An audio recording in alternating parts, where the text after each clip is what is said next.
అదానికి ఒక న్యాయం, ఆడబిడ్డకో న్యాయమా? ఆధారాలున్నా ఆయన ఎందుకు అరెస్ట్ చేయరు? ఎన్ని ఆరోపణలు వచ్చినా ప్రధాని అదాని వైపున ఎమ్మెల్సీ కవిత అంటూ ఒకరిని చూస్తాను. సో చాలా రోజుల తర్వాత కవిత బయటికి వస్తూ ఉంది. సో మేబీ ఇక నవంబర్ 29 అనుకుంటా కేసీఆర్ దీక్షా దివస్ ఉంటుంది. అప్పుడు పెద్ద ఎత్తున దీక్షా దివస్ ఇవన్నీ కూడా చేయడానికి ఆమె సిద్ధమైతే తెలుస్తోంది, యాక్టివ్ అవుతున్నట్టు తెలుస్తూ ఉంది. సో గత 2-3 నెలలుగా ఆమె ఏది తిహార్ జైలు నుంచి బయటకు వచ్చిన తర్వాత ఆమె కొన్ని నెలల పాటుగా రెస్ట్ తీసుకున్నది. సో ఇప్పుడు మళ్ళీ మరి మేబీ కేటీఆర్ అరెస్ట్ అవుతాడనే అనుమానమా లేకపోతే ఇంకేనా విషయం తెలియదు, కానీ మొత్తానికైతే బయటకు వస్తున్నటువంటి విషయం మనమైతే చూస్తూ ఉన్నాం.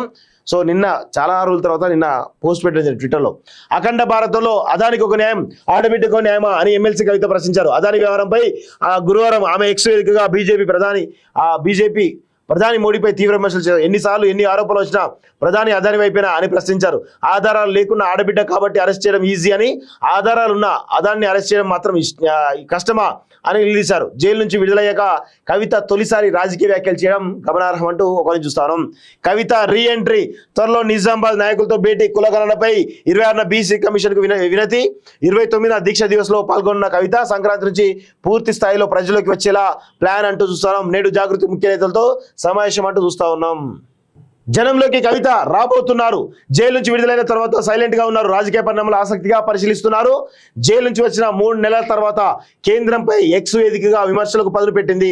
ఇక కేంద్ర రాష్ట్ర ప్రభుత్వాలు అనుసరిస్తున్నటువంటి ప్రజా వ్యతిరేక విధానాలపై విమర్శల స్పీడ్ పెంచినట్లు సమాచారం. క్షేత్రస్థాయిలో ప్రజాక్షేత్రంలోకి వెళ్లేలా ప్రణాళికలు రూపొందిస్తున్నారు. పార్టీ నేతలతోనూ కుల సంఘాలతోనూ భేటీ కాబోతున్నట్లు విశ్వసనీయ సమాచారం. రాష్ట్ర ప్రభుత్వంపై ప్రజల్లో వ్యతిరేకత వస్తుండటంతో వారి పక్షాన పోరాటానికి సిద్ధమవుతున్నట్లు పార్టీ వర్గాలు తెలిపాయి. జైలు నుంచి వచ్చిన తర్వాత రాష్ట్రంలో ప్రజా సంస్థలు స్పందించడం లేదని, కనీసం మీడియా ముందు కూడా ఎందుకు రావడం లేదని సర్వత్రా చర్చించమైంది. వాటన్నింటికి చెక్ పెడుతూ ఎక్స్ వేదికగా అదాని వ్యవహారంపై తీవ్ర స్థాయిలో విమర్శలు గుప్పించారు. సో ఆమె బీసీ అంశాన్ని గత కొన్ని నెలల నుంచి కూడా తీసుకుంటా ఉంది. అయితే ఈ విషయంలో నేను ఆమెకి ఒక సూచన ఇస్తా ఉన్నాను. ఈరోజు మీరు బీసీల గురించి కొట్లాడుతున్నప్పుడు మీ పార్టీ విధానం ఏందో ప్రకటించాలి. బీసీలకు మీరు ఎన్ని ఎమ్మెల్యే టికెట్ ఇస్తారు అనేది ప్రకటించాలి. ఇప్పుడు విషయం ఏంటి అంటే, మీరు ఎన్ని చెప్పినా కానీ మీరు చేసే పనులేమో రివర్స్గా ఉన్నాయి, చెప్పేటేమో ఇంకోలా ఉన్నాయి. సో ఇవన్నీ కూడా వద్దు, ఇలాంటి డ్రామాలు దయచేసి చేయొద్దు అని చెప్పేసి కూడా నేను కోరుతా ఉన్నాను. ఎందుకంటే మీరు గత 10 సంవత్సరాలుగా మీరు బీసీలను మోసం చేసిన విషయం తెలుసు. తెలంగాణ ఆకాంక్షలకు వ్యతిరేకంగా మీ పాలన ఉందని తెలంగాణ ప్రజలు కూడా తెలుసు. కాబట్టి దయచేసి మీరు ఇంకా ఆ బీసీ కోణంలో అడ్డుపెట్టుకోనా, లేకపోతే ఇంక వేరే అడ్డుపెట్టుకోనా, తెలంగాణ ప్రజలకు దగ్గర అవుదామనుకుంటే మీ విధానం ఏంటో ప్రకటించాలి. ముందు ప్రకటించి చేస్తే బాగుంటుంది. లేదు మీ అయ్యో ఒప్పుకోడు అంటే మీరు బయటికి రండి, బయటకు వచ్చి మీ సొంత కుంపటి పెట్టండి, అప్పుడు నమ్ముతారు ప్రజలు. అంతేగాని ఇలాంటివి చేయడం వల్ల మీకే ఇబ్బందికరమైన విషయాన్ని గుర్తుపెట్టుకోవాలి. జైలు నుంచి విడుదలయ్యాక తొలిసారి అంటూ చూస్తా ఉన్నాం. సంక్రాంతి నుంచి ప్రజాక్షేత్రంలో ఉంటారట. 26న బీసీ డెడికేషన్ కమిషన్కు వినతి. రాష్ట్రంలో సమగ్ర కుటుంబ సర్వే కొనసాగుతోంది.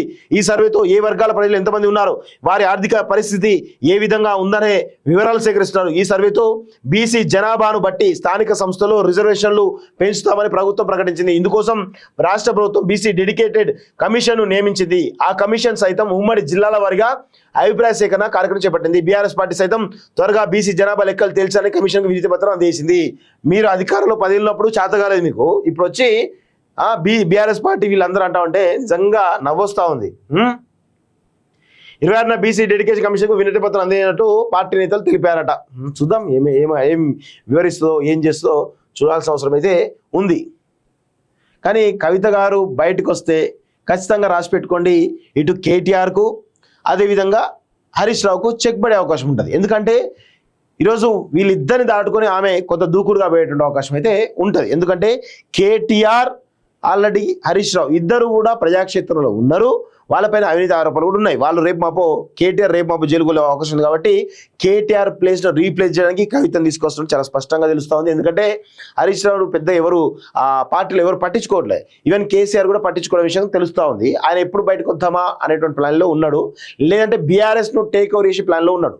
సో ఈ క్రమంలో బీఆర్ఎస్ను టేక్ ఓవర్ చేయకుండా ఉండాలి అంటే ఖచ్చితంగా కవిత ఈ రాజకీయాల్లో యాక్టివ్ కావాల్సిందే. సో దానిలో యాక్టివ్ అయితే హరీష్ రావుకు కొంత చెక్ పడుతున్నట్టే అర్థమవుతుంది. అదానికి ఒక న్యాయం, ఆడబిడ్డకో న్యాయమా? ఆధారాలున్నా ఆయన ఎందుకు అరెస్ట్ చేయరు? ఎన్ని ఆరోపణలు వచ్చినా ప్రధాని అదాని వైపిన ఎమ్మెల్సీ కవిత అంటూ ఒకరిని చూస్తున్నాం. సో చాలా రోజుల తర్వాత కవిత బయటికి వస్తూ ఉంది. సో మేబీ ఇక నవంబర్ 29 అనుకుంటా కేసీఆర్ దీక్షా దివస్ ఉంటుంది. అప్పుడు పెద్ద ఎత్తున దీక్షా దివస్ ఇవన్నీ కూడా చేయడానికి ఆమె సిద్ధమైతే తెలుస్తోంది, యాక్టివ్ అవుతున్నట్టు తెలుస్తూ ఉంది. సో గత 2-3 నెలలుగా ఆమె తిహార్ జైలు నుంచి బయటకు వచ్చిన తర్వాత ఆమె కొన్ని నెలల పాటుగా రెస్ట్ తీసుకున్నది. సో ఇప్పుడు మళ్ళీ మరి మేబీ కేటీఆర్ అరెస్ట్ అవుతాడనే అనుమానమా లేకపోతే ఇంకేనా విషయం తెలియదు, కానీ మొత్తానికైతే బయటకు వస్తున్నటువంటి విషయం మనమైతే చూస్తూ ఉన్నాం. సో నిన్న చాలా రోజుల తర్వాత నిన్న పోస్ట్ పెట్టింది ట్విట్టర్లో, అఖండ భారతంలో అదానికి ఒక న్యాయం, ఆడబిడ్డకో న్యాయమా అని ఎమ్మెల్సీ కవిత ప్రశ్నించారు. అదాని వ్యవహారంపై గురువారం ఆమె ఎక్స్ వేదికగా బీజేపీ ప్రధాని మోడీపై తీవ్ర విమర్శలు చేశారు. ఎన్నిసార్లు ఎన్ని ఆరోపణలు వచ్చినా ప్రధాని అదాని వైపేనా అని ప్రశ్నించారు. ఆధారాలు లేకున్నా ఆడబిడ్డ కాబట్టి అరెస్ట్ చేయడం ఈజీ అని, ఆధారాలు ఉన్న అదాన్ని అరెస్ట్ చేయడం మాత్రం కష్టమా అని నిలదీశారు. జైలు నుంచి విడుదలయ్యాక కవిత తొలిసారి రాజకీయ వ్యాఖ్యలు చేయడం గమనార్హం అంటూ ఒకరిని చూస్తాను. కవిత రీ ఎంట్రీ, త్వరలో నిజామాబాద్ నాయకులతో భేటీ, కులగణనపై 26న బీసీ కమిషన్కు వినతి, 29న దీక్ష దివస్లో పాల్గొన్న కవిత సంక్రాంతి నుంచి పూర్తి స్థాయిలో ప్రజల్లోకి వచ్చేలా ప్లాన్ అంటూ చూస్తున్నాం. నేడు జాగృతి ముఖ్య నేతలతో సమావేశం అంటూ చూస్తా ఉన్నాం. జనంలోకి కవిత రాబోతున్నారు. జైలు నుంచి విడుదలైన తర్వాత సైలెంట్ గా ఉన్నారు. రాజకీయ పరిణామాలు ఆసక్తిగా పరిశీలిస్తున్నారు. జైలు నుంచి వచ్చిన 3 నెలల తర్వాత కేంద్రంపై ఎక్స్ వేదికగా విమర్శలకు పదును పెట్టింది. ఇక కేంద్ర రాష్ట్ర ప్రభుత్వాలు అనుసరిస్తున్నటువంటి ప్రజా వ్యతిరేక విధానాలపై విమర్శల స్పీడ్ పెంచినట్లు సమాచారం.